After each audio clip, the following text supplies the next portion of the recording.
বাইরে ভাই জামাত শিবিরকে নিয়ে এই ভাইটি কি বললো, খুবই গুরুত্বপূর্ণ কথা বলেছেন। অবশ্যই ওনার কথাগুলো শুনে যাবেন এবং ভিডিওটা ভালো লাগলে বেশি বেশি করে শেয়ার করবেন। ভাই আগে ওনার কথাগুলো শোনেন। জামাতকে বাংলাদেশের মানুষ আসলে উগ্রপন্থী কোনো মৌলবাদী চিন্তা ভাবনাকে ধারণ করে না। তারা খুবই বাংলাদেশের মানুষ 95% মুসলমান হলেও তারা প্র্যাকটিসিং মুসলিম, বিবেকবান মানুষ। তারা অবশ্যই বাংলাদেশ জাতীয়তাবাদী দল সবসময় আমাদের এই ধরনের ধার্মিক মানুষদের পাশে ছিল এবং তারা বাংলাদেশ জাতীয়তাবাদী দল প্রতীক্ষিত।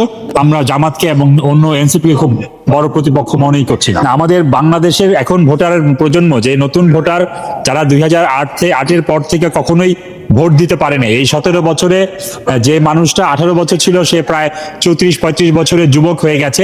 ফলে মানুষের ভিতরে ভোট না দেওয়ার যে ক্ষোভ সেটা আছে। আমি মনে করি যে আমাদের তরুণ প্রজন্মের এরা ভোট কেন্দ্রে যাবে, আমাদেরকে যথাযথভাবে মহিলারা ভোট কেন্দ্রে যাবে, আমাদের নিশ্চয়তা দিতে হবে যে একটি ভালো সুষ্ঠু ভোট হবে এবং আশা করছি আমরা ভোট ভালো এবং সুষ্ঠু হবে।